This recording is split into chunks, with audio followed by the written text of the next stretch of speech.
નમસ્કાર વિદ્યાર્થી મિત્રો, આઈ હોપ બધા સારી રીતે ટેસ્ટ આપતા હશો અને મેક્સિમમ તમે ઘરે ટ્રાય કરતા હશો અને એમસીક્યુ સોલ્યુશન કરતા હશો. જે દર અઠવાડિયે જે ટેસ્ટ લેવાયા છે, ફિઝિક્સ છે, કેમેસ્ટ્રી, બાયોલોજી છે, એ જ ટેસ્ટના સોલ્યુશન આપણે અહીંયા બીજા કે ત્રીજા દિવસે અહીંયા કરાવીએ છીએ. તો સૌ પ્રથમ ધોરણ 12ની અંદર જે ટેસ્ટ લેતા આવ્યા છે ફિઝિક્સની અંદર, એ જ ટેસ્ટનું આજે સોલ્યુશન કરાવીએ છીએ. વિદ્યાર્થી મિત્રો, જ્યારે પણ એમસીક્યુ સોલ્વ કરતા હોય તે અત્યાર સુધી ટૉપિકની અંદર જે પણ રીતો ચાલી ચૂકેલી છે, જે ટૉપિક ચાલી ચૂકેલા છે, એ બધાના તમને એક નોટ બનાવો, જેની અંદર એના મૂલ્ય છે, એના એકમો છે, એના પારિમાણિક સૂત્રો છે, અથવા તો તથા એના શું કરો કે એના જે મેન કોન્સેપ્ટ સૂત્રો હોય અથવા તો કોન્સેપ્ટ કોઈ એકમ હોય અથવા તો જે હોય એની એક સારી રીતે નોટ બનાવો, તો તમને એમસીક્યુ સોલ્યુશનની અંદર શું રહેશે, મદદ રહેશે. હવે એ જ રીતે પ્રથમ એમસીક્યુ છે કે પ્રથમ એમસીક્યુની અંદર કહે છે કે સમાન વિદ્યુત ભારિત બે ગોળાઓ છે. આ બે વિદ્યુત ભારિત કણો છે. પ્રથમ એમસીક્યુ છે તમારા જોડે. બે વિદ્યુત ભારિત કણો છે, એ છે અને એક યુ છે. આ બે વિદ્યુત ભારિત કણો બંને વચ્ચેનું અંતર તમને આપેલું છે 1 મીટર. સમજો વિદ્યાર્થી મિત્રો શું કહેવા માગે છે. બે વિદ્યુત ભારિત કણો છે, એક એ છે, એક યુ છે. બંને વચ્ચેનું અંતર કેટલું છે કે સાહેબ 1 મીટર છે, બરાબર છે. તથા આ બંનેનો પ્રારંભિક પ્રવેગ એટલે કે એ થશે, એ તમને આપેલો છે 1 મીટર પર સેકન્ડ સ્ક્વેર.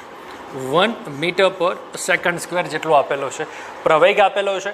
તથા આ બંનેના કણોનું દળ એટલે કે દળ તમને આપેલું છે 10⁻³ ગ્રામ. 10⁻³ ગ્રામ જેટલું શું આપેલું છે, તમને દળ આપેલું છે. અને મારે શું શોધવાનું છે કે સાહેબ આ બંને વિદ્યુત ભારિત કણો છે, એ કણો પરનો વિદ્યુત ભાર શોધવાનો છે, મતલબ કે ક્યુ શોધવાનો છે. શું કીધું છે અહીંયા સૌથી પ્રથમ કે બે વિદ્યુત ભારિત કણો છે, એક વિદ્યુત ભારિત કણ એ છે, બીજો વિદ્યુત ભારિત કણ યુ છે. આ બંને વચ્ચેનું અંતર કેટલું છે કે સાહેબ 1 મીટર છે. સમજો, શાંતિસર સમજો. બે વિદ્યુત ભારિત કણો છે, આ કણો વચ્ચેનું અંતર 1 મીટર આપેલું છે. આ કણનો પ્રારંભિક પ્રવેગ 1 મીટર પર સેકન્ડ સ્ક્વેર છે, તેમનું દળ 10⁻³ ગ્રામ છે. તો આ જે વિદ્યુત ભારિત કણો છે, તો આ કણ પરનો વિદ્યુત ભાર કેટલો થશે? ઓકે, સૌથી પ્રથમ વિદ્યુત ભારિત સોલ્યુશન કન્સિડર કરીએ છીએ.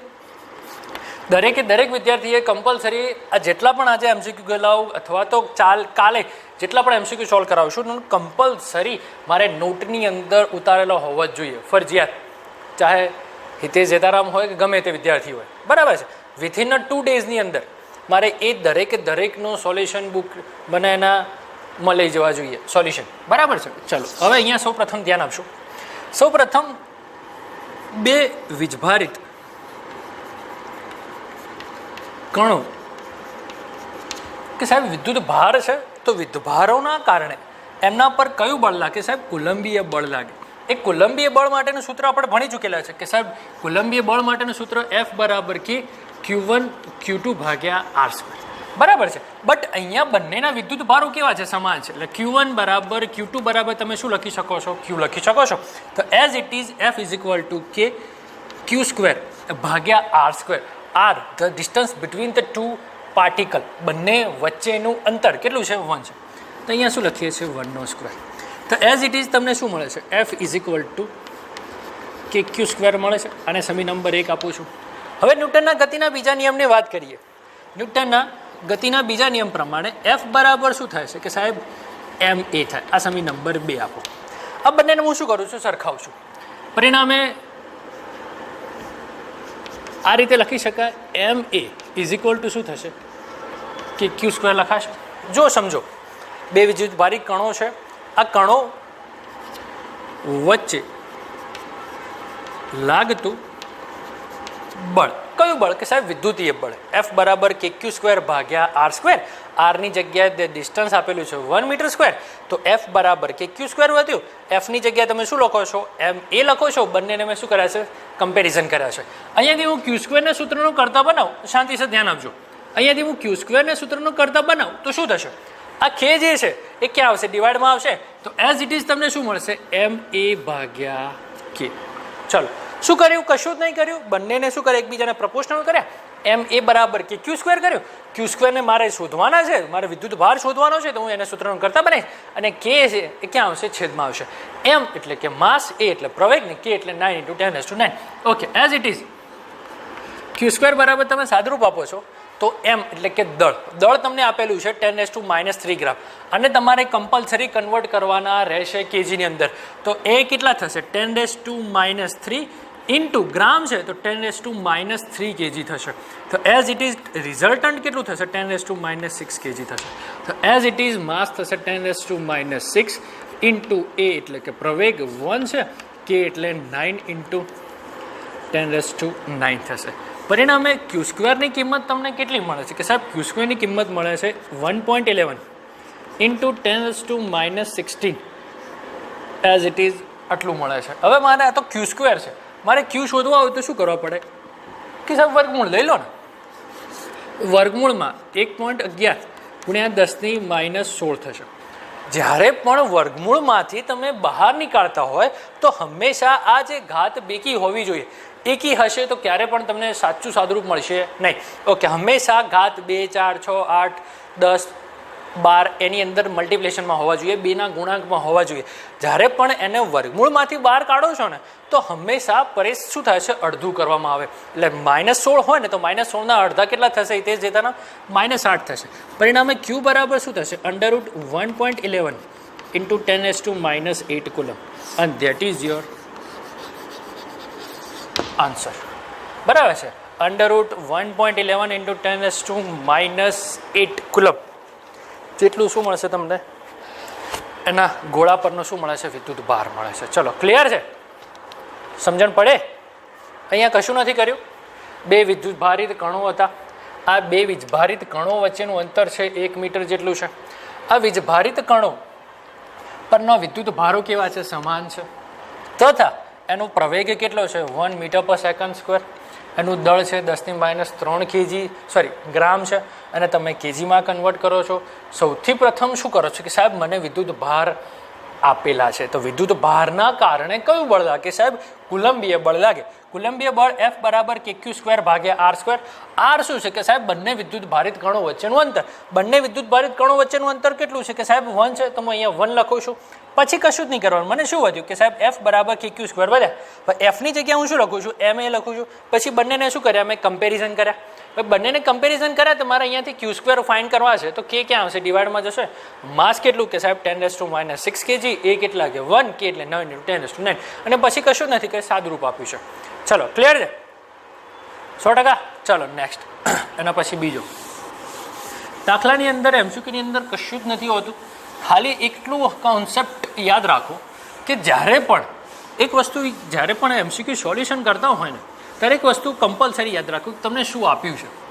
એ શું આપ્યું છે એ લઈને ચાલો તો તમને કમ્પલસરી તમને શું મળશે? એનો આન્સર મળશે. ચલો સેકન્ડની વાત કરીએ છીએ. સેકન્ડની અંદર કહે છે કે R1 અને R2 ત્રિજ્યાવાળા 2 અલગ કરેલા ગોળાઓ અનુક્રમે A અને B સમાન પૃષ્ઠ ઘનતા છે.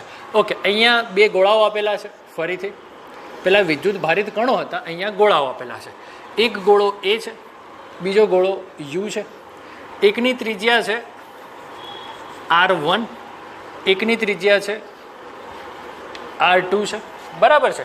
આ 2 ગોળાઓની પૃષ્ઠ ઘનતા કેવી છે? સમાન છે. એટલે સિગ્મા, આની પણ પૃષ્ઠ ઘનતા કેટલી થશે? સિગ્મા થશે.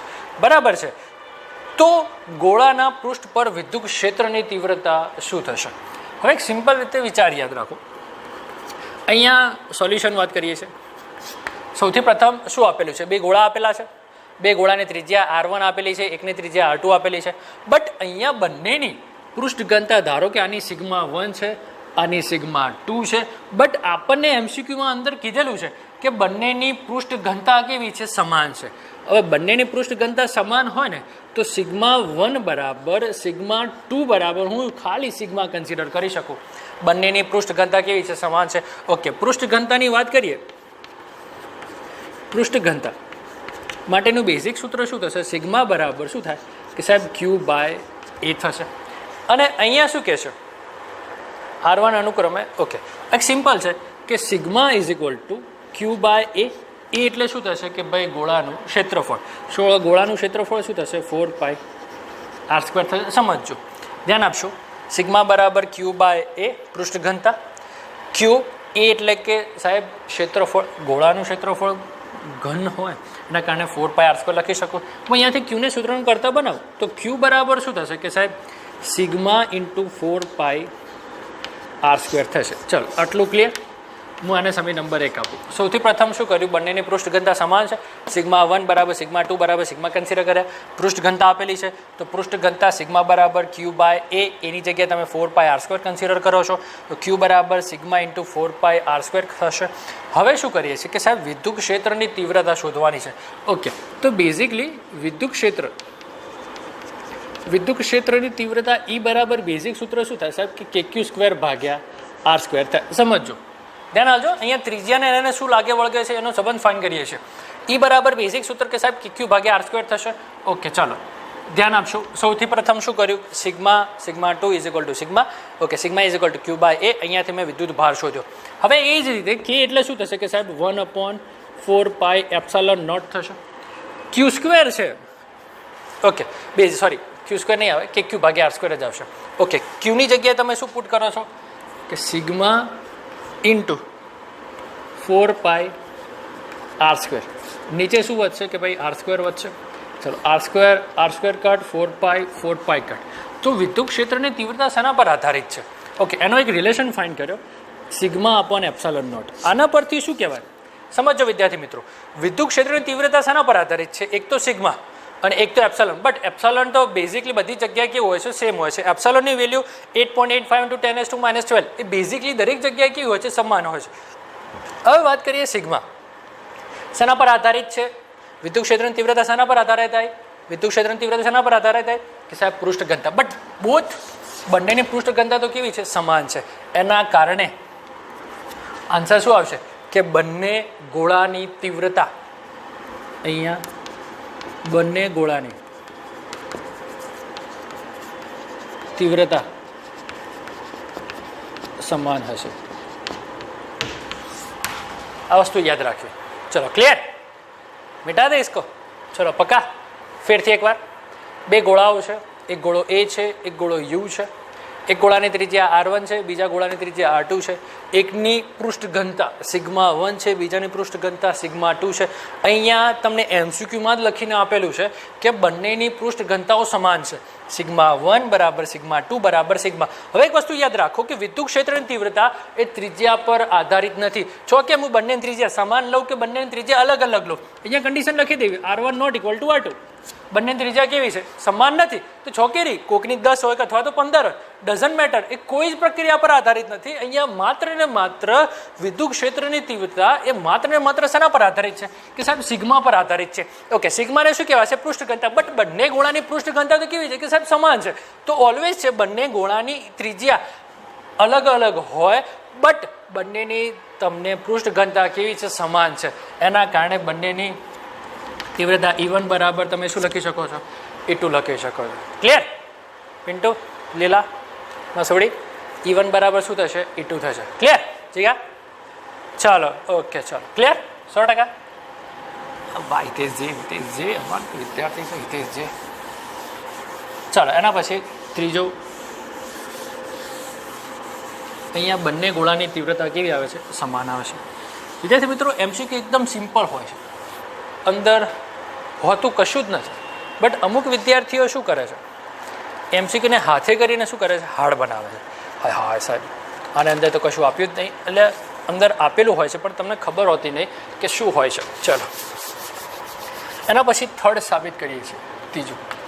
ત્રીજા MCQમાં શું કહે છે કે એક ઇલેક્ટ્રોન છે એ 3.2 મીટર/સેકન્ડ, અહીંયા વેગ આપેલો છે 3.2 × 10⁶ મીટર/સેકન્ડના વેગથી શું કરે છે, રિવોલ્વ કરે છે, ગતિ કરે છે. ઓકે, ગતિનો વિરોધ કરે છે તેને લાગુ પાડેલું વિદ્યુત ક્ષેત્ર, મતલબ કે E આપેલું છે તમને 9.1 × 10⁻² ન્યૂટન પર કુલમ જેટલું વિદ્યુત ક્ષેત્રની અંદર ગતિ કરે છે. બરાબર છે. તીવ્રતાવાળા વિદ્યુત ક્ષેત્રને મુક્ત કરવા માટે મુક્ત કરતા તેના પર લાગતું ઓકે કેટલું અંતર કાપશે. હવે એક સિમ્પલ છે, ધ્યાન આપશો. આ બે પ્લેટો છે, એક ધન વિદ્યુત ભારિત પ્લેટ છે, બીજી એક ઋણ વિદ્યુત ભારિત પ્લેટ છે. આની અંદર વિદ્યુત ક્ષેત્રની દિશા તમને બધાને ખ્યાલ હશે, ધનથી ઋણ હશે. ઓકે, ધનથી ઋણ હશે. અહીંયાથી એક ઇલેક્ટ્રોન છે. આ ઇલેક્ટ્રોન આટલા વેગથી શું કરે છે? ગતિ કરે છે. એ ગતિ કરીને કેટલું ડિસ્પ્લેસમેન્ટ, કેટલું અંતર ડી કાપશે, એ ડી મારે બેઝિકલી શોધવાના છે. પણ ડી શોધવા માટે આના માટેનું એક આખો એક વિડીયો, એક લેક્ચર આપણે કન્સિડર કરેલું છે. તો એના માટેનું બેઝિક એક સિમ્પલ તમારે સૂત્ર યાદ રાખવાનું કે જ્યારે પણ કોઈ વિદ્યુત ક્ષેત્રની અંદર કોઈ વિદ્યુત ભારિત કણ જ્યારે પણ ગતિ કરતો હોય તો એ ગતિ કરતા હોય ત્યારે એને જેટલું બી સોલ્યુશન અહીંયા લખી શકાય, વિદ્યુત ક્ષેત્રમાં વિદ્યુત ભારિત કણે કાપેલું અંતર ડી બરાબર, એના માટેનું એક સિમ્પલ બેઝિક સૂત્ર છે V0² m upon 2e into small e. આ સૂત્ર બેઝિક છે. આના પરથી આ સૂત્ર ક્યાંથી આવે છે એ આપણે એક લેક્ચરની અંદર સોલ્યુશન કરેલું છે, આખું સાબિતી આ સાથે કન્સિડર કરેલું છે. બટ અહીંયા આપણે ડાયરેક્ટ એમસીક્યુની અંદર સૂત્ર યાદ રાખીશું. ડી બરાબર V0² m into 2 capital E into small e થશે. ચાલો અહીંયા ધ્યાન આપશું. V0² એઝ ઇટ ઇઝ થશે. V0ને આપણે પ્રારંભિક વેગ કન્સિડર કરી શકીએ. ઓકે, અહીંયા V0 વેગથી શું કરે છે? ગતિ કરે છે. ઓકે, 3.2 ગુણ્યા 10⁶ એનો વર્ગ થશે. હવે અહીંયા ઇલેક્ટ્રોન ગતિ કરે છે તો ઇલેક્ટ્રોનનું દળ લેવું, પ્રોટોનનું ગતિ કરે છે તો પ્રોટોનનું દળ લેવું, ડ્યુટેરોન ગતિ કરે તો ડ્યુટેરોનનું દળ લેવું, હિલિયમ કણ ગતિ કરે તો હિલિયમનું દળ લેવું. આલ્ફા કણ ને હિલિયમ બેઝિકલી સેમ જ થશે તો આલ્ફા કણનું કરવું તો આલ્ફા કણ કન્સિડર કરી શકો છો. એમ છે ઇલેક્ટ્રોનનું દળ કેટલું હોય છે કે સાહેબ 9.11 ઇન્ટુ 10⁻31 kg જેટલું હોય છે. જ્યારે 2 ઓકે વિદ્યુત ક્ષેત્ર તમને આપેલું છે 9.1 ઇન્ટુ 10⁻², એનું મૂલ્ય થાય છે 1.6 ઇન્ટુ 10⁻90. આ બધાનું તમે સિમ્પ્લિફિકેશન આપો છો ને તો બધાનું સિમ્પ્લિફિકેશન આપતા 0.032 મીટર અથવા તો આની કદાચ સિમ્પ્લિફિકેશનની અંદર વેરિએશન હોઈ શકે, બરાબર છે. પણ એ તમારે કેલ્સીની અંદર તમે જોઈ લો, આ થોડું આગું પાછું 2 નંબરની વસ્તુ છે. બટ મેઇન કોન્સેપ્ટ શું છે કે ભાઈ જ્યારે પણ કોઈ વિદ્યુત ભારિત કણ વિદ્યુત ક્ષેત્રની અંદર ગતિ કરે, બરાબર છે, ત્યારે એક સિમ્પલ છે, આ વિદ્યુત ક્ષેત્રની અંદર આ જે ઇલેક્ટ્રોન છે અથવા તો કોઈ વિદ્યુત ભારિત કણ છે ક્યાર સુધી પોતાનો પથ જાળવી રાખશે કે સાહેબ જ્યાર સુધી એના જોડે ઉર્જા છે, એના જોડે ઉર્જા હશે ત્યાર સુધી એ સ્થિતિમાં જઈ શકશે. જે બિંદુ એની ઉર્જા એકદમ નહિવત થશે અથવા તો ઘટશે તો શું કરશે ખબર છે? આ ધન વિદ્યુત ભારિત પ્લેટ એને શું કરશે? ખેંચશે. અને ઋણ વિદ્યુત ભારિત એને અપાકર્ષી બળ લાગશે. એના કારણે ઇલેક્ટ્રોન હશે તો આ દિશામાં જશે અને જો પ્રોટોન હશે તો આ દિશામાં જશે. આ પ્રોટોનની વાત કરીએ છીએ અને આ ઇલેક્ટ્રોનની વાત કરીએ છીએ, બરાબર છે કે પ્રોટોન આ બંને વચ્ચે આકર્ષણ બળ લાગશે, આ બંને વચ્ચે આકર્ષણ બળ લાગશે. ચલો ક્લિયર. એક વિદ્યુત ભારિત કણ છે, આ કણને વિદ્યુત ક્ષેત્રની અંદર આપણે મૂકીએ છીએ. જ્યારે પણ મૂકીએ છીએ તેના પર બળ લાગે છે, આકર્ષી પ્રકારનું હોઈ શકે, અપાકર્ષી પ્રકારનું બી હોઈ શકે છે. અને એ કેટલું સ્થાનાંતર કરશે એના માટેનું બેઝિક સૂત્ર છે ડી બરાબર V0² m upon 2e into e. Okay, આના જ આધારિત બુકની અંદર 1.14 સ્વાધ્યાયનો 1.14 એ આપણે ગણાયેલો છે. 1.14 છે કે 1.15 એક્ઝેક્ટ મને યાદ નથી. ત્યાં 3 પાર્ટિકલ આપેલા છે, 3 કણો આપેલા છે અને 3 કણો કયા કયા છે, એક ધન હશે, ઋણ હશે કે કયા કયા છે એ તમને આપણે એમબી સોલ્યુશન કરાયેલું છે. ઓકે ચલો ક્લિયર. ડી બરાબર V0² m ઇન્ટુ 2e. ચલો V0નો વેગ કેવા છે, એમને કણનું દળ કેવા છે, એને વિદ્યુત ક્ષેત્ર કહેવાય છે અને સ્મોલ એને એનો એઝ ઇટ ઇઝ વિદ્યુત ભાર કન્સિડર કરાશે. ક્લિયર. ચાલો એના પછી ફોર્થ કન્સિડર કરીએ છીએ. ચોથામાં શું કહેશો? ચોથામાં 2 વિદ્યુત ભારિત ક્યુ જેટલા દરેક પર વિદ્યુત ભાર મૂકતા R અને 2R જેટલી બંનેની ત્રિજ્યાના ગોળા પર બંનેને એકબીજાને ઓકે ચલો ચોથાની અંદર કહે છે. ચોથાની અંદર શું કહે છે કે 2 વિદ્યુત ભારિત ગોળાઓ છે.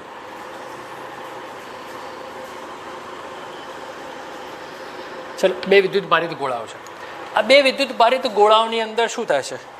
આ 2 વિદ્યુત ભારિત ગોળાની અંદર એક ગોળો એ છે અને એક ગોળો યુ છે. અહીંયા કેવું થાય છે કે આ બંને ગોળાઓની ત્રિજ્યા કેવી છે ખબર છે? અલગ અલગ છે. ધ્યાન આપજો. આ ગોળાની ત્રિજ્યા આર છે, આ ગોળાની ત્રિજ્યા કેટલી છે? 2r છે. ધ્યાન આપશો. એઝ ઇટ ઇઝ બંને ગોળા, એક આર છે એક 2r છે, અને બંને પરનો વિદ્યુત ભાર કેટલો છે ખબર છે? ક્યુ જેટલો છે, સમાન છે. અહીંયા તમારે શોધવાનું શું છે કે સાહેબ શોધવાનું શું છે? સૌથી પ્રથમ સમજો શું આપેલું છે કે બે ગોળાઓ છે, બંનેની ત્રિજ્યા સમાન નથી. જ્યારે પણ આપણે ઘર્ષણની રીત સમજાવતા હતા ત્યારે ઘર્ષણની રીતની અંદર ભૌતિક સંપર્કની રીતની અંદર બે કન્ડિશન લીધી હતી. એક કન્ડિશનની અંદર શું લેતા હતા કે બંનેની ત્રિજ્યાઓ કેવી હતી? R1 એની ત્રિજ્યા લો, આની ત્રિજ્યા R2 લો. જ્યારે R1 = R2 હોય ને તો ડાયરેક્ટ Q1 + Q2/2 લેતા હતા. આ બંને પરનો વિદ્યુત ભાર એટલો થતો હતો. બટ જો બંનેની ત્રિજ્યા સમાન ના હોય, R1 ≠ R2, આના પરનો વિદ્યુત ભાર Q1 છે, આના પરનો વિદ્યુત ભાર Q2 છે, ત્યારે બંનેને એકબીજાને સંપર્કમાં લાવીને પછી બંનેને અલગ કરીએ છીએ તો નવો વિદ્યુત ભાર કેટલો થશે? હવે કેવું થાય છે વિદ્યાર્થી મિત્રો, અહીંયા ધ્યાન આપશો.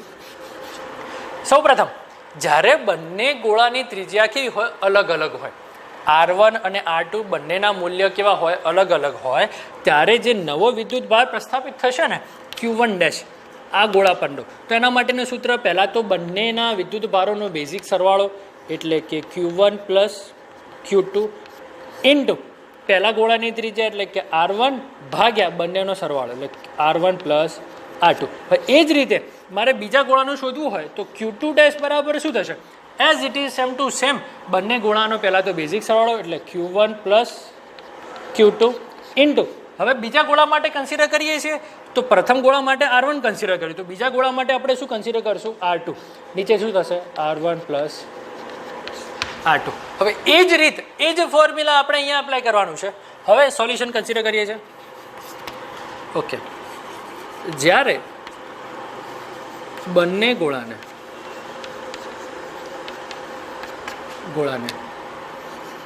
એકબીજાને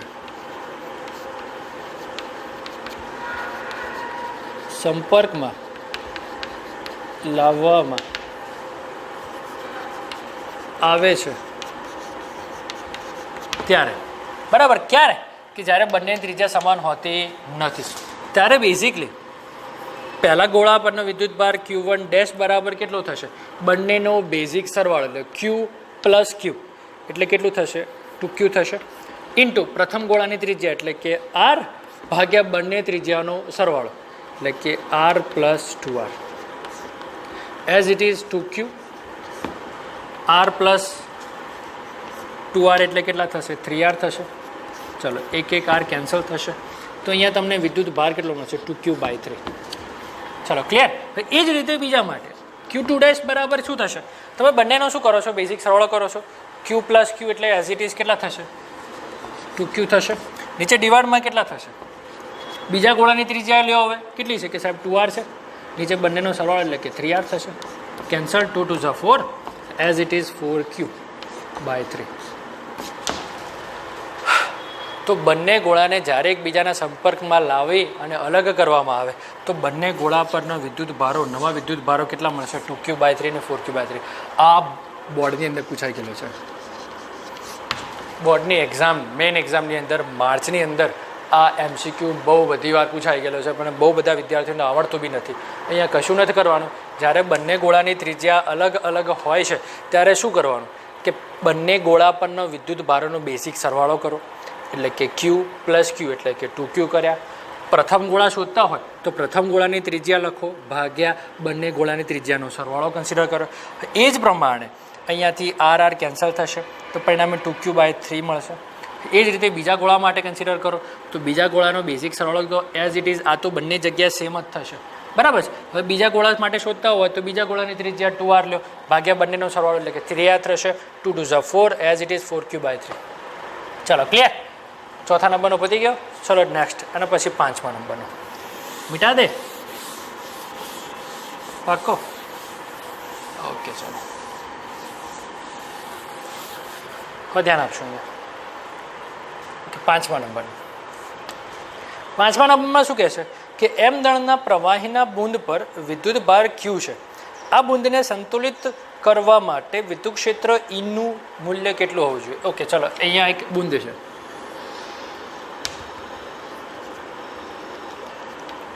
આ બુંદ છે. આ બુંદને ક્યાં મૂકીએ છીએ ખબર છે? વિદ્યુત ક્ષેત્રની અંદર મૂકીએ છીએ. આ બુંદ પર નીચેની દિશામાં બળ લાગશે mg. વિદ્યુત ક્ષેત્ર છે તો એના પર ઉપરની દિશામાં fe જેટલું બળ લાગશે. બરાબર છે. વિદ્યુત ક્ષેત્રમાં મૂકેલું છે તો વિદ્યુતીય બળ લાગશે. ઓકે, સોલ્યુશનમાં કહીએ છીએ કે બુંદ ઉપર લાગતું બળ જો સંતુલન સ્થિતિ હોય ને તો બંને બળોને તમે શું કરો, ડાયરેક્ટ સરખાવો. સ્થિતિમાં લાગતું બળ એક હશે mg અને એક વિદ્યુત ક્ષેત્રને લીધે લાગતું કેટલું થશે? બેઝિક સૂત્ર છે તમારા જોડે, E બરાબર F/Q થાય. સમજો, મારે અહીંયાથી F ને સૂત્રણ કરતા બનાવું તો Q ને સામે મોકલું તો F બરાબર કેટલું થશે?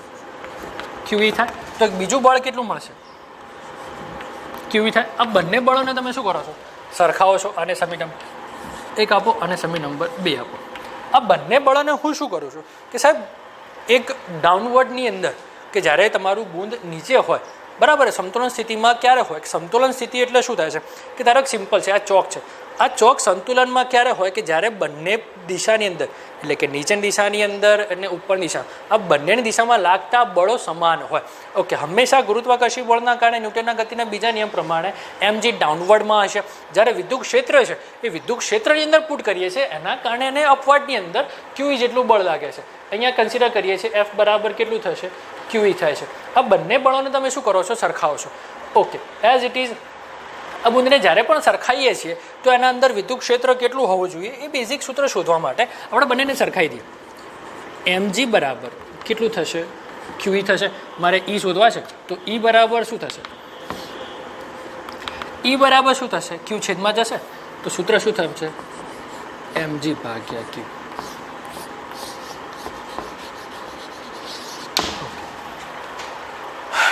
ક્લિયર? E બરાબર તમને શું જોવા મળશે? mg ભાગ્યા Q જોવા મળશે. ચલો, ક્લિયર કે જ્યારે બુંદ છે તો બુંદને ઉપર વિદ્યુત ક્ષેત્ર mg/Q જેટલું જોવા મળશે. ક્લિયર? ચાલો નેક્સ્ટ. આ દરેકે દરેક એક્ઝામ્પલ મારે બુકના અંદર કન્સિડર કરવા જોઈએ. કાલ કે પરમ દિવસ સુધી મારે એનું સોલ્યુશન જોઈએ, મારી પાસે પહોંચી જવા જોઈએ. ચલો, એના પછી 6ની વાત કરીએ છીએ. હવે 6ની અંદર શું કહે છે કે 6 MCQમાં કહે છે કે 1 મિલીકુલમ વિદ્યુત ભારમાંથી બહાર નીકળતી વિદ્યુત ક્ષેત્રની ક્ષેત્ર રેખાઓની સંખ્યા શોધવાની છે. હવે અહીંયા કહે છે કે 1 મિલીકુલમ વિદ્યુત ક્ષેત્રમાંથી કેટલી વિદ્યુત ક્ષેત્ર રેખાઓ બહાર નીકળે છે. હવે એક સિમ્પલ છે કે જ્યારે પણ આપણે લાસ્ટ લેક્ચરની કન્સિડર કરતા હતા ત્યારે વિદ્યુત ફ્લક્સની ચર્ચા કરી હતી. ધારો કે એક સિમ્પલ પૃષ્ઠ છે, એક બેઝિકલી પૃષ્ઠ છે. આ પૃષ્ઠની અંદર બહુ બધી વિદ્યુત ક્ષેત્ર રેખાઓ શું થાય છે ખબર છે? એન્ટર થાય છે. અને સામેની બાજુ બીજી બધી વિદ્યુત ક્ષેત્ર રેખાઓ શું થાય છે? બહાર નીકળે છે. હવે આપણે જ્યારે પણ વિદ્યુત ફ્લક્સ કન્સિડર કર્યું હતું ત્યારે બેઝિકલી ફાઈ બરાબર શું થાય કે સાહેબ ફાઈ બરાબર as it is E.S. E.S એટલે શું થશે કે સાહેબ એકમ ક્ષેત્રફળમાંથી પસાર થતી વિદ્યુત ક્ષેત્ર રેખાઓની સંખ્યાને તમે બેઝિકલી શું કન્સિડર કરતા હતા કે સાહેબ ફ્લક્સ એટલે કે ફાઈ કન્સિડર કરતા હતા. હવે અહીંયા શું આપેલું છે કે 1 મિલીકુલમ વિદ્યુત ભારમાંથી બહાર આવતી વિદ્યુત ક્ષેત્ર રેખાઓની સંખ્યા એટલે કે સ્મોલ n શોધવાના છે. ભાઈ જ્યારે પણ તમને આવું કીધેલું હોય કે ભાઈ એકમ ક્ષેત્રફળમાંથી બહાર નીકળતી ક્ષેત્ર રેખાઓની સંખ્યા એટલે કે ફાઈ કન્સિડર કરીશું, બટ ના તો અહીંયા વિદ્યુત ક્ષેત્ર મને આપેલું છે ના તો કોઈ પૃષ્ઠનું ક્ષેત્રફળ આપેલું છે, તો આ સૂત્ર તો આપણે બેઝિકલી યુઝ કરશું નહીં. હવે વાત કરીએ છીએ ગોસના નિયમની. ઓકે, જ્યારે પણ ગોસનો નિયમ આપણે કન્સિડર કરીશું તો ગોસના નિયમનું બેઝિક સૂત્ર શું છે કે સાહેબ ફાઈ બરાબર Q/ε0. Okay, as it is Q શું છે કે સાહેબ Q એ જે તે પદાર્થ કે જે તે કણ પરનો વિદ્યુત ભાર છે. બરાબર છે. એઝ ઇટ ઇઝ Q બરાબર તમે શું કન્સિડર કરો છો? 1 મિલીકુલમ. એઝ ઇટ ઇઝ 1 મિલી એટલે કે 1 ઇન્ટુ મિલી એટલે થાય છે કે સાહેબ 10⁻³ થાય છે. હવે ε0ની વેલ્યુ બધાને એઝ ઇટ ઇઝ યાદ હોવી જ જોઈએ.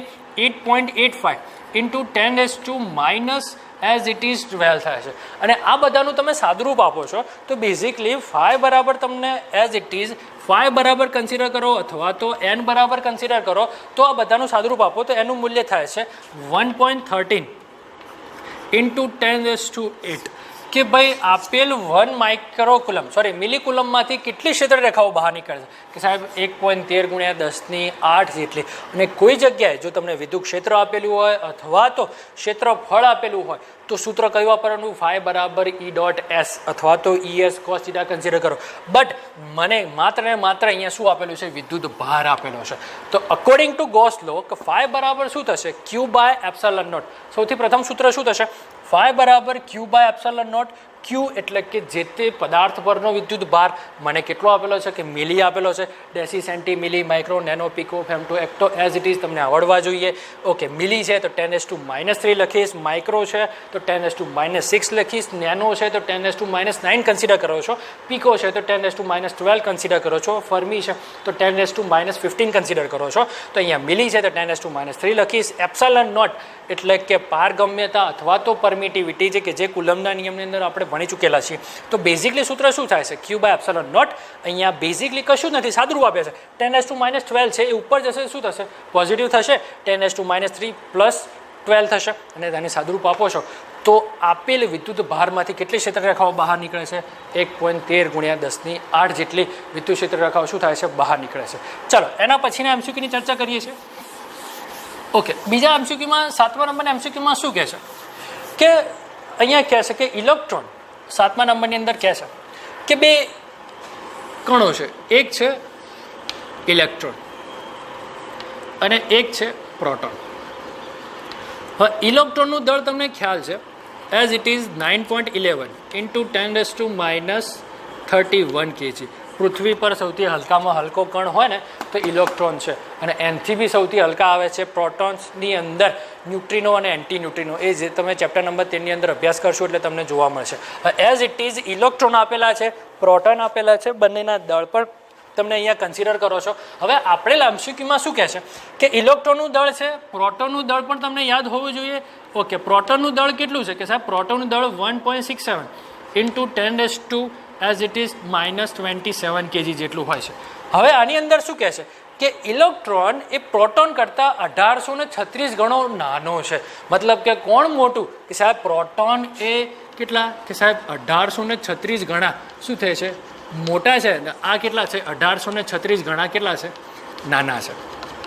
હવે ધ્યાન આપજો એઝ ઇટ ઇઝ 1836 ગણા આ મોટા છે, 1836 ગણા એ શું થશે નાના છે. હવે શું કહે છે આની અંદર એમસીક્યુની અંદર શું કહેવા માંગે છે કે ઇલેક્ટ્રોન એ પ્રોટોન કરતાં 1836 ગણા નાના છે. હવે જ્યારે બે પ્રોટોન લેવામાં આવે, બે પ્રોટોન લીધા આપણે, આ બે પ્રોટોન વચ્ચેનું અંતર સમાન છે એટલે કે R જેટલું છે અને એ બંને વચ્ચે લાગતું બળ કેટલું છે ખબર છે F જેટલું છે.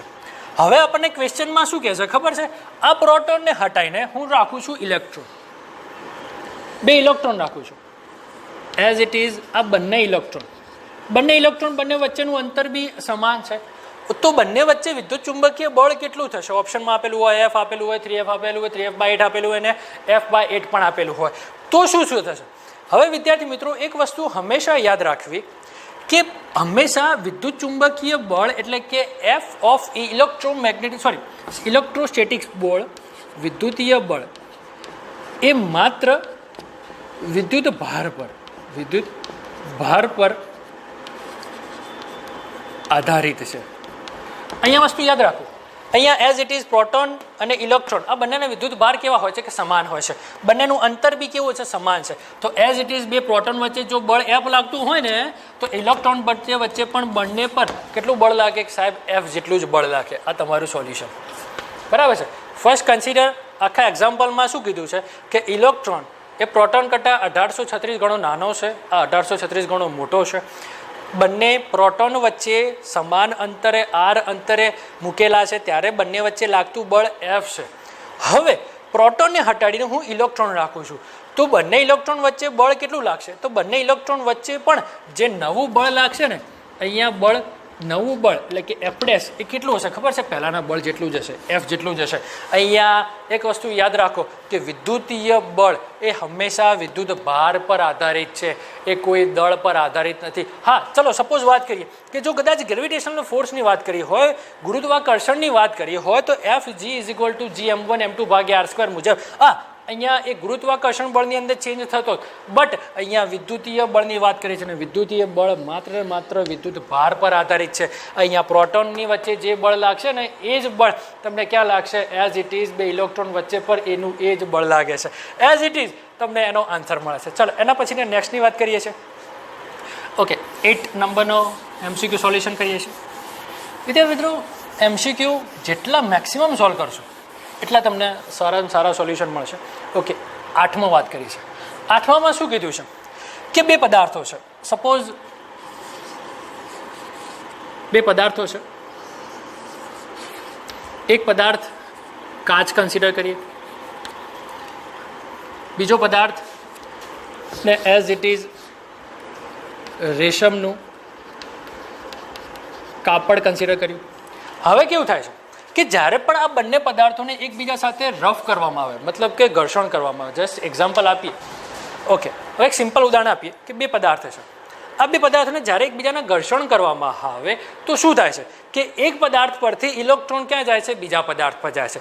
જ્યારે સૌપ્રથમ આ બંને પદાર્થો એકબીજાથી અલગ છે એટલે એના દળમાં કોઈ ફેરફાર થતો નથી. હવે હું શું કરું છું? બંને પદાર્થોને એકબીજા સાથે શું કરું છું? ઘર્ષણ કરું.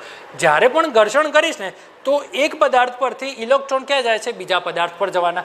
એઝ ઇટ ઇઝ જ્યારે પણ એક પદાર્થ પરથી ઇલેક્ટ્રોન બીજા પદાર્થ પર જવાના, ધારો કે કાચના સળિયા અને રેશમના કાપડને એકબીજા સાથે ઘર્ષણ કરવામાં આવે તો શું થાય છે? કાચના સળિયા પરથી ઇલેક્ટ્રોન શું કહે છે કે સાહેબ રેશમના કાપડ પર જાય છે. એ એક્ઝિટ આપણે આગળ ઘર્ષણની રીતમાં ભણી ચૂકેલા છીએ. તો જેટલા જ electron A as it is કાચના સળિયા પરથી રેશમના કાપડ પર જાય છે તો એટલો જ આ કાચનો સળિયો શું બને છે? ધન વિદ્યુત ભારિત બને છે. અને જેના પર ઇલેક્ટ્રોન જાય છે, અહીંયાથી ઇલેક્ટ્રોન રેશમના કાપડ પર જાય છે તો એટલો જ રેશમના કાપડ શું બને છે? ઋણ વિદ્યુત ભારિત થાય છે. અહીંયાથી ઇલેક્ટ્રોન ઓછા થાય છે, મતલબ દળમાં શું થાય છે? ઘટાડો થાય છે. એઝ ઇટ ઇઝ એટલા જ ઇલેક્ટ્રોન અહીંયા નવા ઉમેરાયા એટલે દળમાં શું થશે? વધારો થાય છે. મતલબ કે ઘર્ષણની રીતની અંદર જ્યારે પણ બે પદાર્થોને એકબીજા સાથે ઘર્ષણ કરવામાં આવે છે તો એકના દળમાં વધારો થાય છે, એકના દળમાં ઘટાડો પણ થાય છે. સહેજ વધારો પણ જોવા મળશે અને સહેજ ઘટાડો પણ થશે. અને એના માટેનું બેઝિક સૂત્ર કેપિટલ M બરાબર સ્મોલ m ઇન્ટુ ME આપણે જે તે ભણાવતી વખતે સૂત્ર કહી ચૂકેલા છીએ. n એટલે કે સ્થાનાંતરિત થયેલા વિદ્યુત ભારની સંખ્યા. ME હંમેશા એક વસ્તુ યાદ રાખો, ગતિને માત્ર ને માત્ર આપણો પહેલો ઇલેક્ટ્રોન જ ગતિ કરે છે, બાકી ના તો પ્રોટોન ગતિ કરે ના તો ન્યુટ્રોન ગતિ કરે. બેઝિકલી એ ન્યુક્લિયસની અંદર પ્રોટોન અને ન્યુટ્રોન હંમેશા સ્થિર હોય છે. માત્ર ને માત્ર સૌથી મફતની અંદર ભ્રમણ કરતો હોય ને આપણો પહેલો કોણ કે સાહેબ? ઇલેક્ટ્રોન. ઇલેક્ટ્રોન જ ગતિ કરે છે, એના કારણે દળમાં વધારો પણ થાય છે અને દળમાં ઘટાડો પણ થાય છે. ચલો એના પછી નેક્સ્ટની ચર્ચા કરીએ છીએ. ઓકે, 9માની અંદર કહે છે કે પરમિટિવિટી એપ્સાલોન. પરમિટિવિટીને સાહેબ કે એપ્સાલોન કહેવા છે. એ એપ્સાલોનનું બેઝિકલી એકમ શું થશે અને પારિમાણિક સૂત્ર શું થશે? ઓકે, એપ્સાલોન 9 એપ્સાલોનનું પારિમાણિક સૂત્ર. ચલો આ લાસ્ટ કન્સિડર કરીએ છીએ, બીજા MCQ કાલે કન્સિડર કરશો. ઓકે, સૌથી પ્રથમ કોલમ્બના નિયમ F બરાબર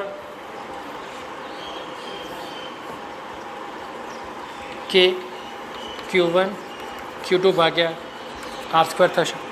એઝ ઇટ ઇઝ F બરાબર એપ્સલોન નોટ Q1 ભાગ્યા R સ્ક્વેર થશે.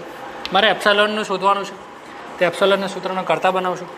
તે એપ્સલોન સામે જશે તો F છેદમાં જશે. તો અહીંયા શું વધશે? Q1 Q2 upon 4π R square. 4πનો કોઈ જ પ્રકારે એકમ બેકમ હોતો નથી. Q1 શું છે કે સાહેબ? વિદ્યુત ભાર એટલે કુલમ. આ પણ શું છે? વિદ્યુત ભાર એટલે કે કુલમ. ઓકે, F શું છે? સોરી, F ક્યાં ગયા? હા, ઓકે, F શું છે કે સાહેબ? Newton. As it is R શું છે કે સાહેબ? Metre square. તો એનો એકમ મળશે coulomb square upon newton metre square. Okay ચલો એકમની વાત કરી. હવે વાત કરીએ છીએ as it is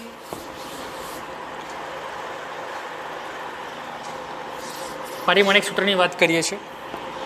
epsilon naught એકમ મળ્યો મને coulomb square upon newton metre square. Okay ચલો પારિમાણિકની ચર્ચા કરીએ. કુલમનું શું થશે કે સાહેબ A1 T1 ચલો A1 T1 અને એનો શું થશે વર્ગ થશે. ઓકે ચલો ન્યૂટનની વાત કરીએ છીએ. ન્યૂટનનું શું થશે કે સાહેબ ન્યૂટનનું M1 L1 T-2 થશે. મીટર સ્ક્વેર થશે તો શું થશે L2 થશે.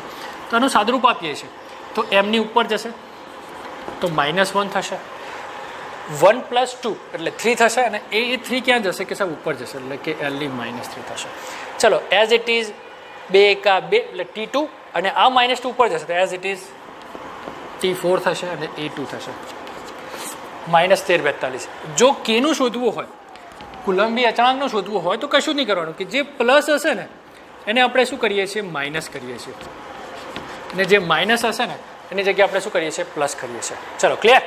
ઓકે ચલો લાસ્ટ એન્ડ ફાઇનલ 10મો MCQ. આ 10મા MCQમાં શું કહે છે કે 75 kg દળનો એક પદાર્થ છે. ઓકે 75 kg દળનો એક પદાર્થ છે. ઓકે દ્રવ્યમાન ધરાવતા ઓકે 10મો એક પદાર્થ છે. ઓકે આ એનું દ્રવ્યમાન છે 75 kg અને 75 kg દ્રવ્યની અંદર શું છે કે સાહેબ ઇલેક્ટ્રોન છે. તો એનો વિદ્યુત ભાર કેટલો હશે મારે એનો શું શોધવાનો છે વિદ્યુત ભાર એટલે Q શોધવાના છે. સૌથી પહેલાં તો એક વસ્તુ નક્કી કરો કે બેઝિકલી એની અંદર કેટલા વિદ્યુત ભાર હશે કેટલા ઇલેક્ટ્રોનની સંખ્યા હશે. ઓકે એક વસ્તુ તમને યાદ હશે કે કેપિટલ M બરાબર small a into ME. Okay capital M શું છે કે સાહેબ કુલ દળ છે. ME શું છે કે સાહેબ ઇલેક્ટ્રોનનું દળ છે. અહીંયાથી હું N ને મેન બનાવું તો N બરાબર શું થશે કેપિટલ M અપોન ME થશે. ચાલો ક્લિયર. કેપિટલ M એટલે શું થશે કે દળ કેટલું કે સાહેબ 75 kg છે તો એઝ ઇટ ઇઝ 75 kg લખું. ME mass of electron.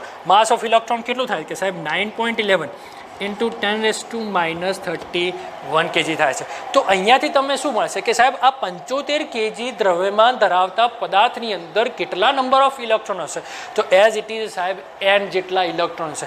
A N જેટલા ઇલેક્ટ્રોનની સંખ્યા કેટલી હશે ખબર છે એઝ ઇટ ઇઝ 8.24 × 10⁻31 જેટલા શું હોય છે કે નંબર ઓફ ઇલેક્ટ્રોન હોય છે. ચલો મને સંખ્યા મળી ગઈ. સંખ્યા પરથી શું શોધી ઓકે કોઈ પણ જગ્યાએ કોઈ વિદ્યુત ભારની સંખ્યા મળે તો એના પરથી વિદ્યુત ભાર કઈ રીતે શોધવો એના માટે એક બેઝિક સૂત્ર છે ક્વોન્ટાઇઝેશન પરનું. ક્વોન્ટાઇઝેશનની અંદર Q બરાબર શું થાય છે કે સાહેબ NE થાય છે. N એટલે કે number of electron number of proton. અહીંયા ઇલેક્ટ્રોનની વાત કરીએ છીએ તો એઝ ઇટ ઇઝ સંખ્યા કેટલી છે કે સાહેબ 8.24 × 10⁻31 ઇન્ટુ E એટલે શું થાય કે સાહેબ ઇલેક્ટ્રોનનો વિદ્યુત ભાર. હવે ઇલેક્ટ્રોન હોય તો ઇલેક્ટ્રોનનો વિદ્યુત ભાર કે -1.6. જો આની જગ્યાએ ઇલેક્ટ્રોનની જગ્યાએ પ્રોટોન કન્સિડર કર્યા હોય તો +1.6 કન્સિડર કરી શકાય છે અને જો ઇલેક્ટ્રોનની વાત કરીએ તો -1.6 × 10⁻19 ની વાત કરીએ છીએ. અને બેઝિકલી આ 75 kg દ્રવ્યમાન ધરાવતા પદાર્થ પર ઇલેક્ટ્રોનનો વિદ્યુત ભાર શોધવાનો છે. એના કારણે મેં માઇનસ લીધું છે. જો પ્રોટોન કન્સિડર કર્યા હોત તો હું as it is plus consider કરો અને એઝ ઇટ ઇઝ એનું મૂલ્ય થાય છે -1.32 × 10⁻13 કુલમ જેટલો એઝ ઇટ ઇઝ તમને શું મળે છે આન્સર મળે છે. તો આ 75 kg દ્રવ્યમાન ધરાવતા પદાર્થ પર કેટલો વિદ્યુત ભાર હશે સાહેબ -1.32. કેમ માઇનસ આ કે સાહેબ ઇલેક્ટ્રોન છે એના કારણે માઇનસ કન્સિડર કરીએ છીએ. જો પ્રોટોન હોત તો આપણે શું કન્સિડર કરો બેઝિકલી પ્લસ કન્સિડર કરો તો -1.13 × 10⁻13 કુલમ. ઓકે વિદ્યાર્થી મિત્રો અત્યાર સુધીની અંદર જેટલા પણ MCQ સોલ્યુશન કર્યા છે એ મારે કમ્પલસરી તમારી નોટની અંદર હાજર જોઈએ અને વિથિન 2 કે 3 દિવસની અંદર તમારે એઝ ઇટ ઇઝ તમે મને મોકલી આપવાના છે જેથી અમને ખબર પડે કે છોકરાઓ ઘરે વર્કિંગ કરે છે. બરાબર છે. ત્યાં સુધી કોન્સ્ટન્ટ MCQ સોલ્યુશન કરો. કોઈ ડાઉટ હોય તો એઝ ઇટ ઇઝ વિષય શિક્ષણનો સંપર્ક કરી શકો છો. Thank you.